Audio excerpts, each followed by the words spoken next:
साथियों नमस्कार। एक बार फिर से आप सभी का बहुत बहुत स्वागत है आपके अपने परिवार मैथ्स वाटिका में। दोस्तों मैं हूं रुपेश यादव और इस वीडियो में हम लोग मैथमेटिक्स के 10 वैसे क्वेश्चन को देखेंगे जो रेलवे एग्जाम में बार बार पूछे जाते हैं। इससे पहले भी इस सीरीज़ के वीडियोस को हमने अपलोड किया है जिसके प्लेलिस्ट का लिंक आपको इस वीडियो के डिस्क्रिप्शन में मिल जाएगा। इसके अलावा अगर आप हमारे साथ पेड बैच में जुड़ना चाहते हैं तो इसके लिए आपको प्ले स्टोर से मैथ्स वाटिका एप्लीकेशन को डाउनलोड करना होगा। उस एप्लीकेशन के ऊपर मैथ और रीजनिंग दोनों का ही फाउंडेशन बैच चल रहा है। प्रत्येक बैच का फी वहाँ पे आपको 350 रुपये देने होंगे, यानी 350 में कंप्लीट मैथमेटिक्स और 350 में कंप्लीट रीजनिंग आपको वहाँ पे कराया जाएगा। तो आइए शुरू करते हैं आज के क्लास को। देखिएगा पहला क्वेश्चन आपके सामने है जो कि LCM SCF से है और मोस्ट रिपीटेड यह आपका क्वेश्चन है। बोला यह गया है कि ऐसी सबसे बड़ी संख्या ज्ञात कीजिए जिसके द्वारा 76, 151 और 226 को भाग करने पर प्राप्त होने वाला शेष सभी शेष समान हो। यानी हमें बताना है एक ऐसा बड़ा से बड़ा संख्या जिससे 76, 151 और 226 में अगर हम भाग करें ना, इस तीनों में से किसी में भी भाग करें तो शेषफल समान आए। यानी उस संख्या से इसमें भाग करने पर जितना शेष आए इसमें भी भाग करें तो वही शेष आए और इसमें भी भाग करें तो वही शेष आए। ऐसी बड़ी से बड़ी संख्या हमें बतानी है। अब ध्यान से यहाँ पे कॉन्सेप्ट समझिएगा। देखिए अगर हम आपसे पूछे ना कि एक ऐसा बड़ा से बड़ा संख्या बताइए जिससे 21 में और 17 में इस दोनों में से किसी में भी भाग करने पर समान शेष बचे। एक ऐसा बड़ा से बड़ा संख्या जिसके द्वारा इस दोनों में भाग करने पर समान शेष बचे, तो आप क्या करोगे, आप इस दोनों का निकालोगे अंतर। तो 21 और 17 का अंतर कितना का होगा, 21 और 17 में अंतर 4 का। दो संख्या है तो दोनों का अंतर निकाल लीजिए। बड़ा संख्या में से छोटा संख्या घटाइए, कितना हो जाएगा 4। अब इसके अंतर से भाग करके देखिए, इसमें भी और इसमें भी समान शेष बचेगा। 4 पंचे 20, शेष कितना 1। 4 से भाग करिए 17 में, 4 चौके 16, शेष कितना 1। इसमें भी इससे भाग किए तो शेष 1 आया और इसमें भी इससे भाग किए तो शेष कितना आया, 1 आया। उसी तरह से कोई भी संख्या ले सकते हैं। हम संख्या ले लिए 37 और हम संख्या ले लेते हैं यहाँ पे ना 42 ले लेते हैं। अगर आपसे हम यह पूछिए कि वह बड़ी से बड़ी संख्या बताइए जिसके द्वारा इस दोनों में भाग करने पर समान शेष बचे, तो इसके अंतर से भाग करके देखिए। 37 और 42 में अंतर कितना का होगा, 5 का। 5 से आप इसमें भाग करिए, 5 सत्ते 35, शेष 2 बचेगा। 5 से इसमें भाग करिए, 5 अठे 40, शेष 2 बचेगा। यानी किसी भी संख्या में उसके अंतर से अगर भाग किया जाए ना तो शेष फल क्या बचता है, समान बचता है। तो जब दो संख्या दिया जाएगा तो दोनों का अंतर सीधे आप निकाल लीजिएगा, बड़ी संख्या में से छोटी संख्या घटा करके। लेकिन जब संख्या 3 होगा आपके पास तो उस केस में अंतर भी 3 निकालेंगे। जब संख्या 3 होगा उस केस में अंतर भी क्या करेंगे, 3 निकालेंगे। जैसे मान लीजिए कि ABC कोई 3 संख्या है तो पहला अंतर हम निकालेंगे A माइनस बी, फिर दूसरा अंतर B माइनस सी, फिर तीसरा अंतर C माइनस ए, है ना। पहला में से दूसरा, फिर दूसरा में से तीसरा, फिर तीसरा में से पहला घटा के 3 अंतर भी निकालेंगे। तो आइए सबसे पहले 3 अंतर निकालिए। सबसे पहले पहला संख्या में से दूसरा संख्या घटाएंगे तो दोनों में से बड़ा कौन है, 151। तो बड़ा संख्या में से छोटा संख्या घटाइए।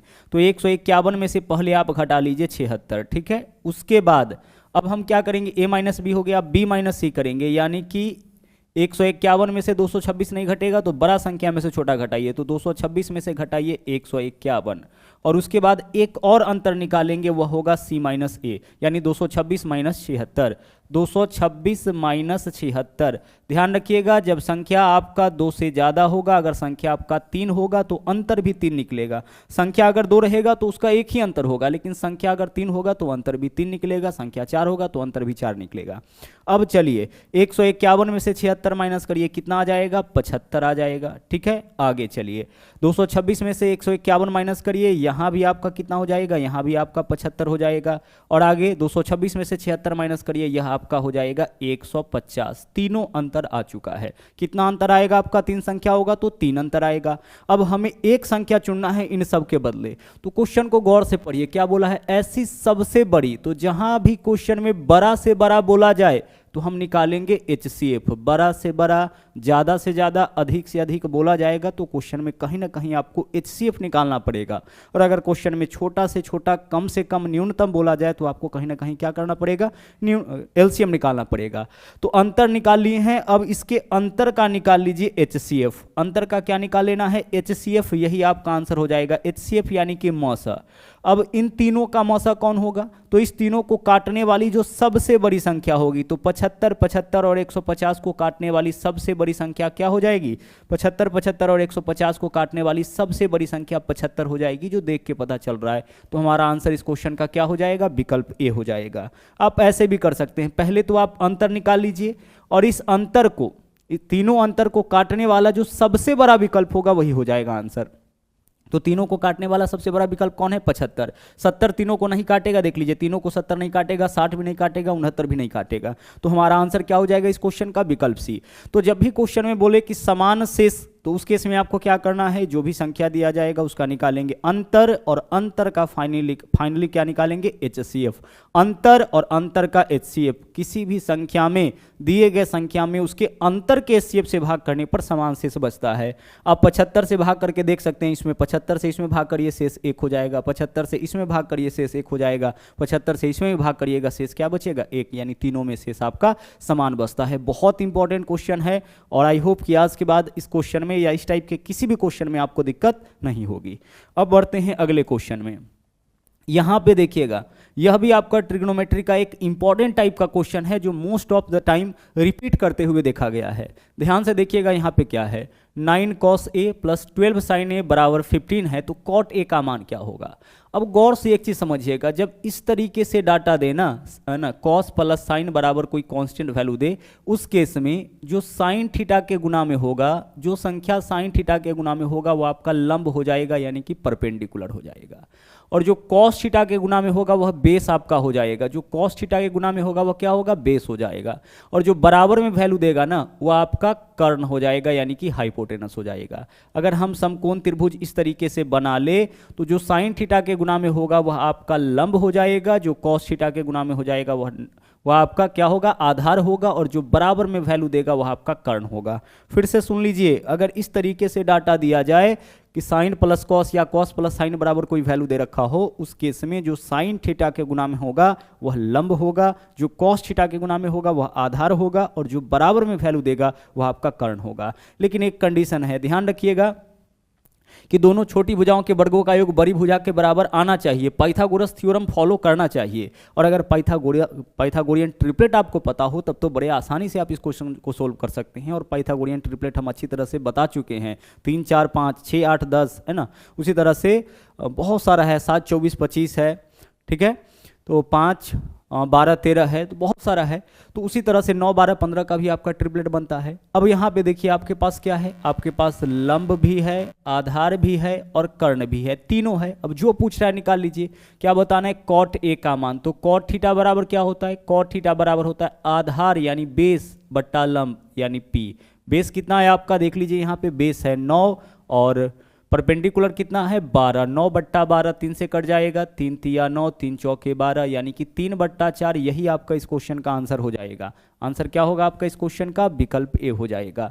तो जब इस तरीके से डाटा दे उस केस में क्या करना है आपको, जो साइन थीटा का कॉफिशिएंट यानी जो साइन के गुना में होगा उसी को कॉफिशिएंट बोलते हैं, जो साइन का कॉफिशिएंट होगा वह लंब हो जाएगा, जो कॉस थीटा का कॉफिशिएंट होगा वह आधार हो जाएगा, और जो बराबर में वैल्यू देगा वह क्या हो जाएगा आपका कर्ण हो जाएगा। लेकिन 9 12 15 पाइथागोरस थ्योरम को फॉलो करना चाहिए, और उस केस में और करता ही है। और उस केस में कोई भी ट्रिगोनोमेट्रिकल रेशियो का मान पूछे आप बड़े आराम से बता सकते हैं। यहाँ कॉट पूछा गया है, टेन पूछा जा सकता है, साइन कॉस कुछ भी पूछा जाएगा, उसका मान आप बड़े आराम से बता सकते हैं। ठीक है, आगे चलिए।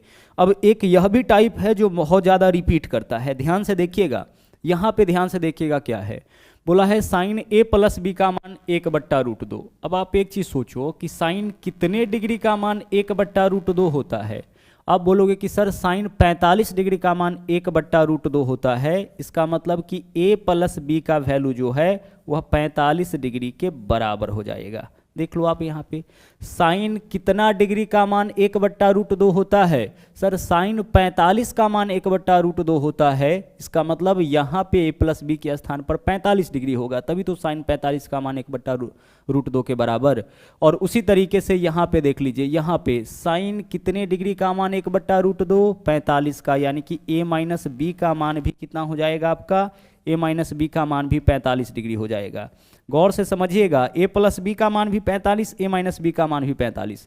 किसी दो वैल्यू को जोड़ने पर भी 45, घटाने पर भी 45 कब होगा? जब इसमें से एक 45 और दूसरा 0 डिग्री होगा। तो क्लियर हो गया।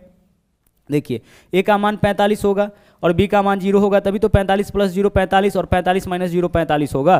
ठीक है, आप इसको ऐसे भी कर सकते हैं, आप इसको ऐसे भी कर सकते हैं, ध्यान से समझिएगा। हमें यहाँ पे ए का मान निकालना है ना, तो ए का मान निकालना है तो दोनों को जोड़ के 2 से भाग, तो 45 45 90/2 यानी ए का मान कितना हो जाएगा? 45 डिग्री हो जाएगा। और बी का मान निकालना है तो हम क्या करेंगे? दोनों को घटा करके 2 से भाग, तो दोनों को घटाइए, 0 0/2 कितना हो जाएगा? 0 डिग्री हो जाएगा। तो ए का मान आ गया है 45 डिग्री और बी का मान आ गया है 0 डिग्री। इस चीज को हम लोग यहाँ पे समझेंगे। जैसे क्वेश्चन में कभी ऐसे मान दे देना, x प्लस वाई का मान आपको दे दे 13, ठीक है, और x माइनस वाई का मान दे दे 5, और अगर आपसे x का मान पूछे तो एक तो तरीका है कि समीकरण 1 में 2 को जोड़ के काटिए, दूसरा तरीका है कि डायरेक्ट आप यहाँ पे देखिए x प्लस वाई और x माइनस वाई दोनों का मान पता हो, तो अगर x का यानी प्लस वाला का मान निकालना होगा तो दोनों को जोड़ के 2 से भाग, तो 13 5 18/2 कितना हो जाएगा? 9। और अगर जिसके साथ माइनस लगा हो यानी y का मान निकालना हो तो दोनों को घटा करके 2 से भाग, तो 13 में से 5 माइनस करिए, 8 8/2 यानी कितना हो जाएगा? 4। वही चीज़ यहाँ पे किए हैं। a प्लस बी का मान पता है, a माइनस बी का मान पता है, a का मान निकालना है, दोनों को जोड़ के 2 से भाग, तो 90/2 45, b का मान निकालना है, दोनों को घटा करके 2 से भाग, यानी b का मान 0 डिग्री हो जाएगा। ठीक है, इसकी आवश्यकता आपको बार बार पड़ती रहती है, इसलिए हमने आपको अलग से बता दिया। अब यहां पे a और b का मान क्लियर हो गया। अब यहां पे आप मान रख दीजिए, a का मान आ चुका है, b का मान आ चुका है, हमें इसका मान बताना है। तो cos स्क्वायर b है, तो cos b का मान कितना? 0 डिग्री। तो cos 0 का मान कितना होता है? 1, और 1 का करेंगे स्क्वायर तो कितना हो जाएगा? 1। इस पूरे का वैल्यू 1 आ जाएगा, माइनस यहाँ पे cos स्क्वायर a का मान 45, तो cos 45 का मान 1/√2, 1/√2 का स्क्वायर करेंगे तो 1/2 हो जाएगा। cos a का जगह 45, cos 45 का मान कितना? 1/√2। cos 45 का मान यही होता है ना, 1/√2, और स्क्वायर है तो स्क्वायर लगा दीजिए, 1 का स्क्वायर 1 और √2 का स्क्वायर 2, यानी 1/2, और 1 में से 1/2 घटाइएगा तो क्या बचेगा? 1/2 ही बचेगा। तो आंसर आपका इस क्वेश्चन का विकल्प ए हो जाएगा। ठीक है, मोस्ट रिपीटेड आपका यह भी क्वेश्चन है, और सारे सेट में अलग अलग टाइप के क्वेश्चंस को लेकर के हम आते रहते हैं। अब तक ट्रिग्नोमेट्री में कई टाइप के क्वेश्चंस को आप देख चुके हैं, और जो भी टाइप आपको बताया जाता है ना सेट के दौरान, वह सब क्वेश्चन जो है बहुत ज़्यादा इंपॉर्टेंट है। तो हर एक क्वेश्चन को आप लिखते चलिएगा, नोट्स बनाते चलिएगा और उसका प्रैक्टिस करते हुए चलिएगा। ठीक है, चलिए आगे बढ़ते हैं। अब आ जाइए इस क्वेश्चन के ऊपर। दो कॉन्सेप्ट यहाँ से समझना है हम लोगों को। बोला है यदि परिमेय संख्याएं 4/-9, -7/18, 5/-6, -2/3 को आरोही क्रम में रखा जाए तो कौन सी संख्या सबसे पहली रखी जाएगी? कौन सी संख्या सबसे पहले? अच्छा, आरोही क्रम में क्या करते हैं आप? आरोही क्रम में सबसे छोटी संख्या पहले, उसके बाद उससे बड़ी, उसके बाद उससे बड़ी, और अंत में सबसे बड़ी। आरोही क्रम यानी कि असेंडिंग ऑर्डर में छोटी संख्या पहले, उसके बाद उससे बड़ा, उसके बाद उससे बड़ा, अंत में सबसे बड़ा। और अवरोही क्रम में क्या करते हैं? बड़ा से छोटा के तरफ चलते हैं हम लोग, आरोही क्रम में छोटा से बड़ा। तो बोला है कि इन संख्याओं को आरोही क्रम में लिखा जाए तो सबसे पहले कौन, यानी हमें दरअसल बताना है कि इन सबों में सबसे छोटा संख्या कौन है। क्या बताना है? इन सबों में सबसे छोटा संख्या कौन है। अभी माइनस को छोड़ दीजिए, पहला संख्या बताइए क्या है? 4/9। पहला संख्या आपका क्या है? 4/9 है। दूसरा संख्या क्या है? 7/18, यही तो है। 7 कितना है आपका? 18। तीसरा संख्या क्या है आपका? 5 कितना है? 5/6 है, माइनस बाद में लगा लेंगे। और अंतिम संख्या क्या है आपका? 2/3। यही चारों का चारों संख्या है। गौर से देखिए, सबके साथ माइनस लगा हुआ है। एक चीज और ध्यान रहे, माइनस कभी नीचे नहीं रहता है, अगर नीचे भी होगा तो उसको ऊपर ले जाएंगे। यानी यह -4/9, -7/18, -5/6 और -2/3, माइनस का चिन्ह कभी नीचे नहीं रहता, उसको कहाँ ले जाएंगे? ऊपर। नीचे भी है फिर भी इसका मतलब क्या है कि ऊपर ही है, क्योंकि माइनस का मतलब है पूरा का पूरा व्यंजक यह नेगेटिव, चाहे ऊपर रहे या नीचे रहे। अब आगे देखिए, माइनस का काम बाद में हम लोग करेंगे, पहले तो सभी संख्या को लिख दिए। हम यह पता लगाना चाहते हैं कि इन चारों भिन्न में से सबसे छोटा भिन्न कौन है या सबसे बड़ा भिन्न कौन है। तो कैसे पता लगाएंगे? गौर से देखिए, क्या सबके नीचे वाला को हम बराबर कर सकते हैं? हाँ सर, सबके नीचे वाले को तो बराबर कर सकते हैं। 9, 18, 6, 3 का कॉमन मल्टीपल 18 है, 18 पे जाके बराबर हो जाएगा। तो सबके नीचे वाला को 18 बनाइए, तो नीचे में कितना से गुना? 2 से। 9 दूना 18। तो जब नीचे में 2 से गुना किए तो ऊपर भी 2 से गुना कर दीजिए, यह बैलेंस हो जाएगा।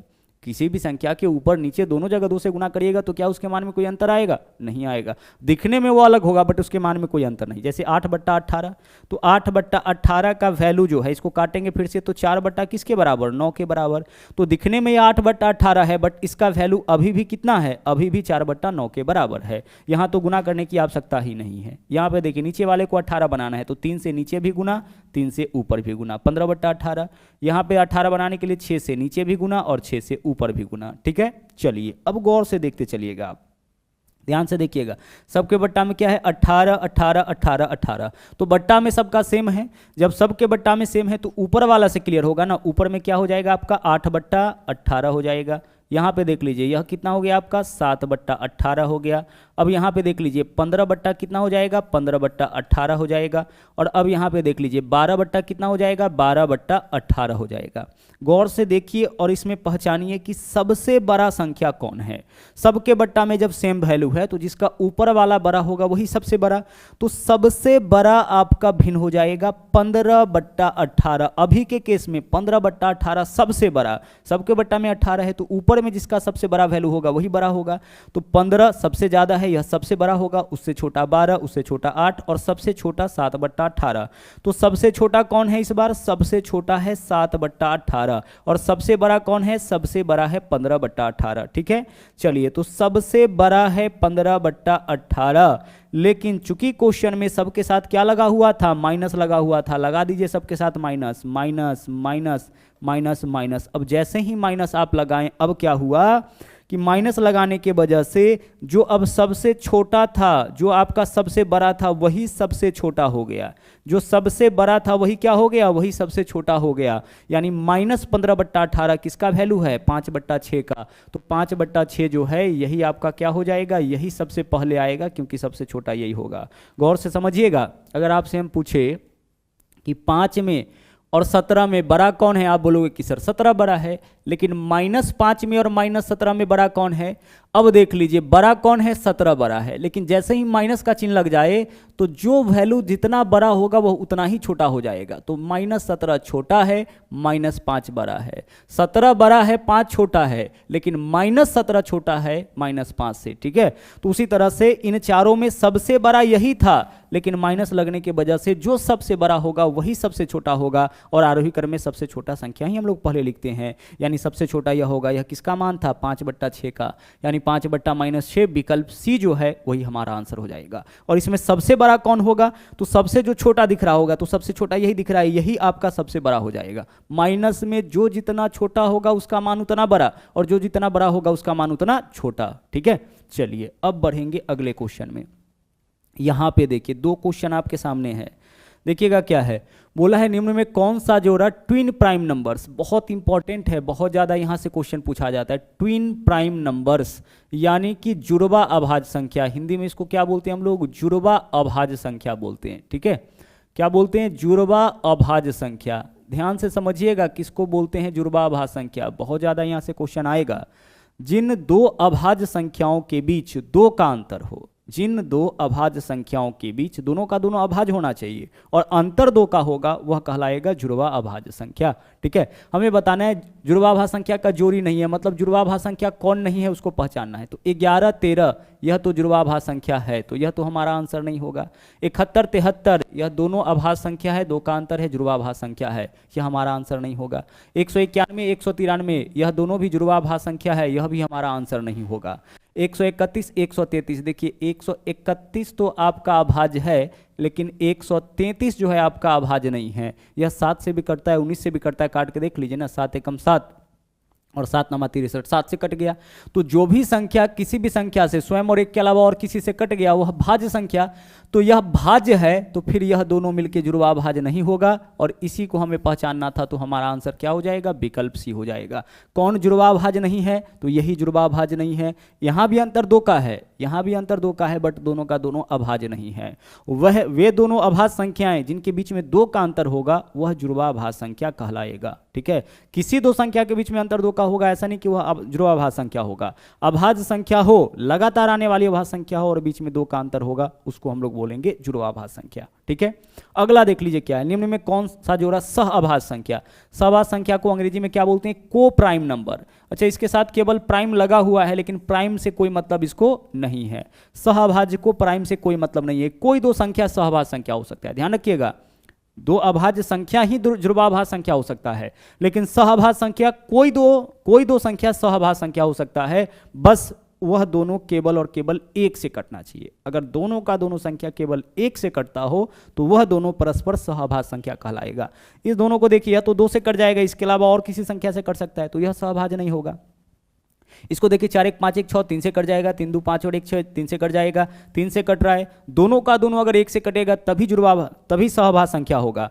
आगे चलिए, इस दोनों को देखिए, अंतिम में 5 है, अंतिम में 0 है, दोनों 5 से कट जाएगा तो यह भी आपका सहअभाज्य संख्या नहीं होगा। मतलब जो चौथा विकल्प, जो आपका विकल्प सी है, वही आपका क्या होगा, सहअभाज्य संख्या। यह दोनों केवल 1 से कटेगा, दोनों का दोनों केवल 1 से कटेगा, यह कहलाएगा सहअभाज्य संख्या। जैसे 15, देखिए 15 तो अभाज्य संख्या नहीं है, लेकिन 15 और 19 क्या सहअभाज्य संख्या होगा, हो जाएगा, क्योंकि 15 और 19 दोनों का दोनों केवल 1 से कटेगा।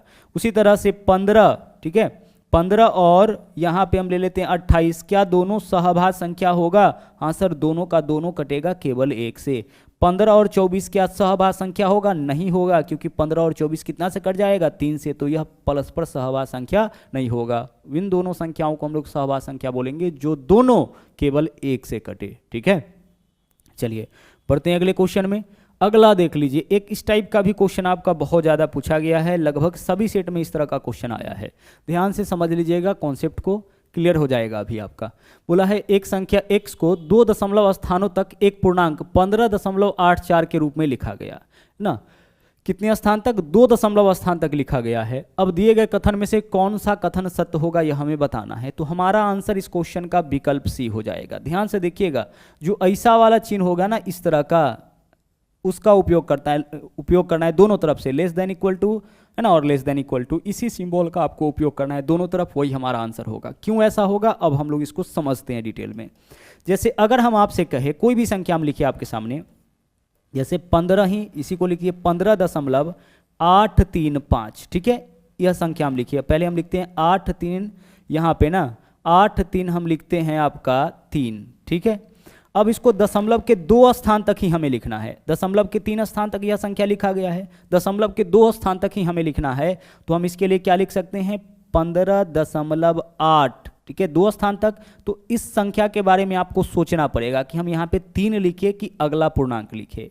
अब इसको 3 लिखे, इसके बदले में हम 3 लिखे कि 4, इसके लिए अगला अंक तय करेगा कि अगला अंक का वैल्यू 5 या 5 से बड़ा होगा तो 3 के बदले में हम 4 लिखेंगे, और अगर इसका मान 5 से कम होगा तो 3 के बदले में 3 ही लिखेंगे, मतलब इसके लिए हम 15.83 ही लिखेंगे। ध्यान से समझिएगा। उसी तरीके से अगर आपके सामने आ गया 15.83 और यहाँ पे आ गया आपका 7, अब इसको अगर दशमलव के 2 स्थान तक ही लिखना है तो 15 को तो 15 रहने दीजिए, कोई दिक्कत नहीं है, दशमलव का 1 स्थान 8, यह भी ठीक है, 2 स्थान तक ही लिखना है। तो इसके बाद इसको देखना पड़ेगा कि इसके बदले में अब हम 3 लिखे कि 4 लिखे। तो इसके बाद वाला संख्या देखिए 5 से बड़ा, अगर इसके बाद वाला संख्या 5 से बड़ा होगा तो इसके बदले में 4 लिखेंगे। तो देखिए यह संख्या 5 से बड़ा है, मतलब इसके बदले में क्या लिखेंगे, 4, यानी 15.84। यही तो हम लोग करते हैं, ठीक है। तो वही काम आपको यहां पे करना है। यहां पे 15.84 है, 15.84, तो 15.84 के बदले यहां पे बोला है कि दिए गए कथन में से कौन सा कथन सत्य हो सकता है। तो इसको देखिए 15.835, क्या हम इसके लिए इतना लिख सकते हैं, 15.84 लिख सकते हैं। 3 के बाद क्या है, 3 के बाद 5 है, तो 3 के बाद 5 है, तो 3 के बाद 5 या 5 से बड़ा संख्या रहे तो 3 के बदले में 4 लिख सकते हैं, यानी कि 15.84 इसके लिए लिख सकते हैं। अब इससे बड़ा जो भी वैल्यू होगा, x का मान इससे बड़ा जो भी लीजिए, अगर 6 लेते हैं, 7 लेते हैं, 8 लेते हैं, 9 लेते हैं, तब तो और अच्छी बात है, वहां तक भी आप लिख सकते हैं। इसके अलावा मैक्सिमम रेंज में अगर हम लोग चले तो देखिए 4 है और यहाँ पे 15.845 है, तो 5 तक में यहाँ हम 4 ले सकते हैं, है ना। 4 भी होगा तो भी 4 लेंगे, 3 भी होगा तो भी 4 लेंगे, लेकिन 5 के अलावा अगर यहाँ वैल्यू 6 हो जाता, अगर वैल्यू यहाँ पे 6 हो जाता तो हम 4 नहीं, अब यहाँ पे क्या लेते, हम 5 लेते। तो कहने का मतलब यह है कि आपका 3-5 से लेकर के 4-5 तक अगर वैल्यू जाएगा तो इसके लिए हम अपना जो आंसर है, जो वैल्यू है 15.84 उसको ले सकते हैं। ठीक है, बढ़ते हैं हम लोग अगले क्वेश्चन में। ध्यान से समझिएगा, आपको क्या करना है, यह वाला जो सिंबल है दोनों तरफ से देख लेना है, वही आपके क्वेश्चन का आंसर हो जाएगा। बढ़ते हैं अगले क्वेश्चन में। अगले क्वेश्चन में आ जाइए, देखिएगा यहाँ पे क्या है, बोला है एक वर्ग की भुजा को 30% बढ़ा दिया जाए तो क्षेत्रफल में कितना % की वृद्धि होगा। पहले बेसिक से समझते हैं। वर्ग की भुजा को 30% बढ़ा दिया गया, यानी कि अगर भुजा अभी 100 तो अब इसको कितना कर दिया गया होगा, अब इसको कर दिया गया होगा 130। तुलना कर लेते हैं, है ना, 100 बढ़ाया गया है ना, तो तुलना कर लेते हैं। 100 से कितना कर दिया जाएगा, 130, 30% बढ़ा दिया गया। अब अनुपात में वैल्यू कटता है तो काटेंगे, यानी भुजा को 10 से कितना कर दिया गया होगा, 13। 10 से अगर 13 कर दिया जाएगा तो 30% की वृद्धि हो जाएगी। बोला है कि क्षेत्रफल में कितनी की वृद्धि, तो देखिए भुजा अगर 10 होगा तो क्षेत्रफल भुजा स्क्वायर 10 का स्क्वायर हो जाएगा 100, और भुजा अगर 13 होगा तो क्षेत्रफल 13 का स्क्वायर यानी कि 169 हो जाएगा।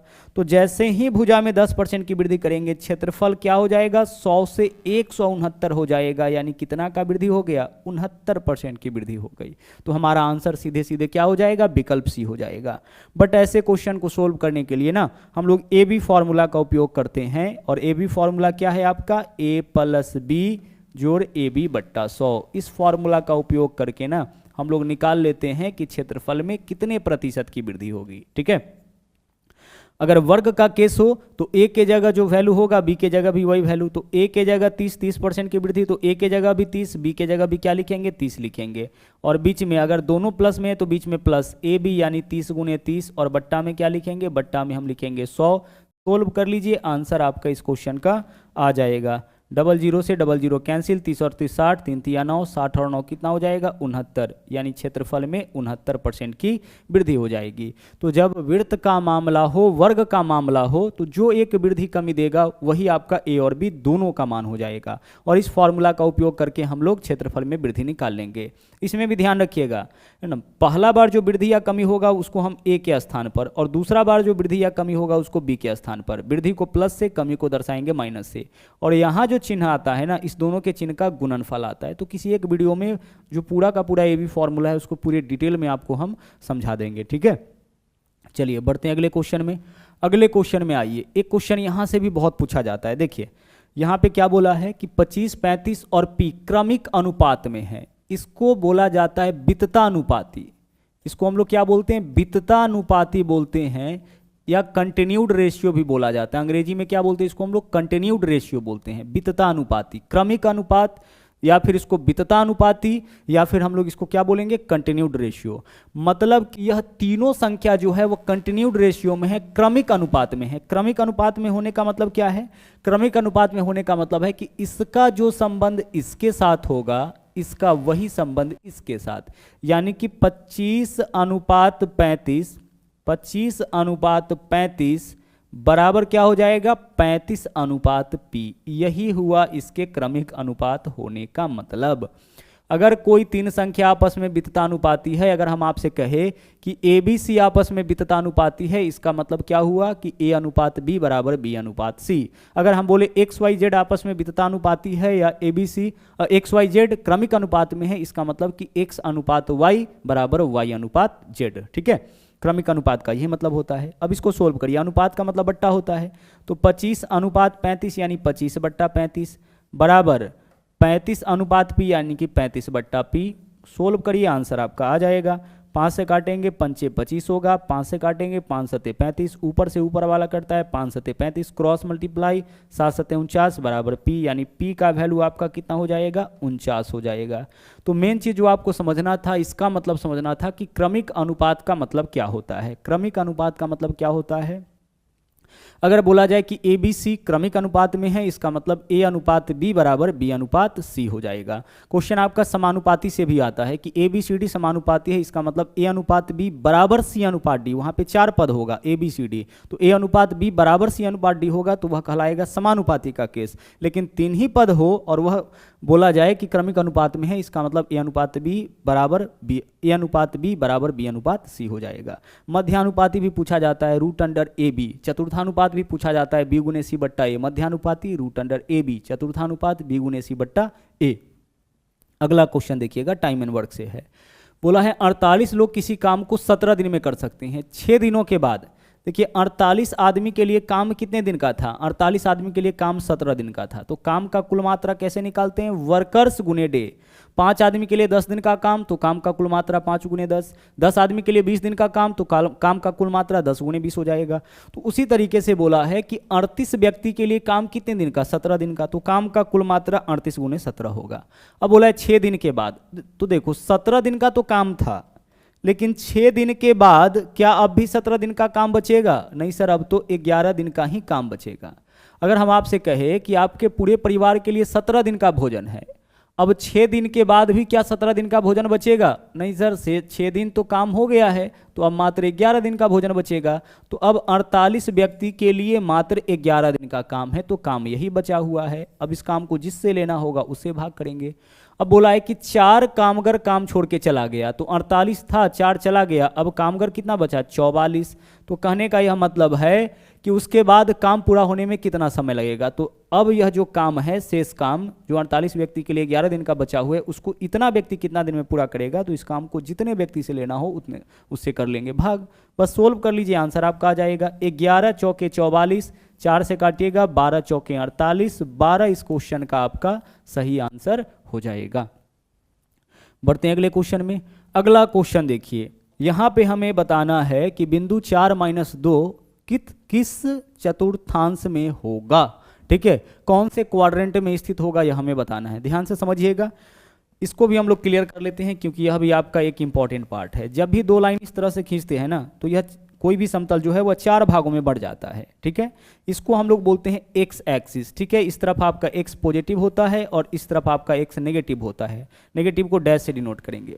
यह आपका इस तरफ y पॉजिटिव और यह y आपका नेगेटिव। यह पूरा y एक्सिस कहलाता है, यह पूरा x एक्सिस कहलाता है। ठीक है, 4 भागों में बढ़ता है। इसमें से इसको हम लोग बोलते हैं फर्स्ट क्वाड्रेंट, इस तरह से रोटेशन होता है। इसको हम लोग बोलते हैं सेकेंड क्वाड्रेंट, यह आपका हो गया थर्ड क्वाड्रेंट। ठीक है, और इसको हम लोग क्या बोलेंगे, इसको हम लोग बोलते हैं फोर्थ क्वाड्रेंट। कोई दिक्कत नहीं है, first second third fourth. Okay, अब आगे चलिए, ध्यान से समझिएगा। फर्स्ट जो क्वाड्रेंट होता है उसमें x और y दोनों का मान पॉजिटिव होता है। इसको अभी हम क्लियर करेंगे। फर्स्ट में क्या होता है, x और y दोनों का मान पॉजिटिव होता है, क्योंकि देख लीजिए x भी क्या है पॉजिटिव, y भी क्या है पॉजिटिव। इसमें देखिए इस एरिया, ये एरिया किसका है, x का और y का, और इधर x और y दोनों क्या रहेगा, दोनों पॉजिटिव होगा। अब सीधे यहाँ पे आते हैं, इस पार्ट में ना x भी नेगेटिव होगा, y भी नेगेटिव होगा। पहले चिन्ह हमेशा हम लोग x का देते हैं और बाद में y का देते हैं। क्रॉस में चलेंगे, यहाँ x और y दोनों पॉजिटिव, और क्रॉस में तीसरे में x और y दोनों क्या है, नेगेटिव। अब यहाँ पे चलिए, इस पार्ट में आइए, इस पार्ट में देखिए, इस पार्ट में x डैश है और y, यानी x नेगेटिव होगा और y क्या होगा, पॉजिटिव हो जाएगा। ठीक है, अब फोर्थ में चलते हैं। फोर्थ में देख लीजिए, x पॉजिटिव वाला है तो x पॉजिटिव होगा, और y डैश वाला है, y क्या हो जाएगा, y नेगेटिव हो जाएगा। ठीक है, तो कहने का यह मतलब है कि पहले हमेशा चिन्ह हम लोग किसका देते हैं, प्लस का चिन्ह देते हैं, और बाद पहले हम लोग चिन्ह किसका देते हैं, पहले हम लोग x का चिन्ह लिखते हैं और बाद में y का चिन्ह लिखते हैं। जैसे यहाँ पे देखिए, यह जो वैल्यू है इसमें से पहला जो वैल्यू होगा वह किसका होगा, x का, और दूसरा जो वैल्यू होगा वह किसका होगा, y का। तो x का वैल्यू देखिए पॉजिटिव की नेगेटिव, पॉजिटिव, और y का वैल्यू क्या है, नेगेटिव। तो x positive y negative, plus minus कौन से क्वाड्रेंट में, प्लस माइनस फोर्थ क्वाड्रेंट में। तो हमारा आंसर क्या हो जाएगा, हमारा आंसर विकल्प डी हो जाएगा। अगर हम आपसे कहें कि -3 और -2 कौन से क्वाड्रेंट में होगा, तो यह x नेगेटिव है और y भी नेगेटिव है, दोनों नेगेटिव कौन से क्वाड्रेंट में, थर्ड में। दोनों पॉजिटिव फर्स्ट में, और क्रॉस में दोनों नेगेटिव किस में, थर्ड में। अच्छा, चौथा में देख लीजिए, इसी के साथ फर्स्ट के साथ ही जुड़ा हुआ है, तो फर्स्ट के साथ ही जुड़ा हुआ है, तो फर्स्ट में x पॉजिटिव है तो यहाँ भी x पॉजिटिव और y नेगेटिव हो जाएगा। ठीक है, और सेकेंड में क्या होता है, y नेगेटिव और x पॉजिटिव हो जाएगा। अगर दोनों वैल्यू, अगर पहला वैल्यू आपका दे नेगेटिव और दूसरा वैल्यू पॉजिटिव, तो कौन से क्वाड्रेंट में होगा ना। अगर हम आपसे कहे कि -3 और +5 कौन से क्वाड्रेंट में, तो x negative y positive, x negative y positive कौन से क्वाड्रेंट में, कौन से चतुर्थांश में होगा, दूसरे चतुर्थांश में होगा। तो यहाँ से भी क्वेश्चन आपका पूछा जाता है। आपको क्या करना है, चिन्ह को ध्यान रखना है। दोनों चिन्ह अगर पॉजिटिव दे रखा है इसका मतलब फर्स्ट, दोनों नेगेटिव दे रखा है इसका मतलब कि थर्ड हो जाएगा। अगर x पॉजिटिव और y नेगेटिव दे रखा है तो फोर्थ होगा, और अगर x नेगेटिव का मतलब क्या होगा, x नेगेटिव का मतलब आपका सेकेंड होगा। गौर से देखिए, x नेगेटिव का जगह क्या हो जाएगा आपका, सेकेंड हो जाएगा। तो यहाँ से भी क्वेश्चन आपका पूछा जाता है। आई होप कि यह पार्ट भी आपका क्लियर हो गया होगा। तो आज के लिए इतना ही छोड़ेंगे, वापस मुलाकात होगी अगले दिन फिर से एक नए सेट के साथ, फिर से एक नए कॉन्सेप्ट के साथ। तो मिलते हैं अगले वीडियो में। थैंक यू, जय हिंद।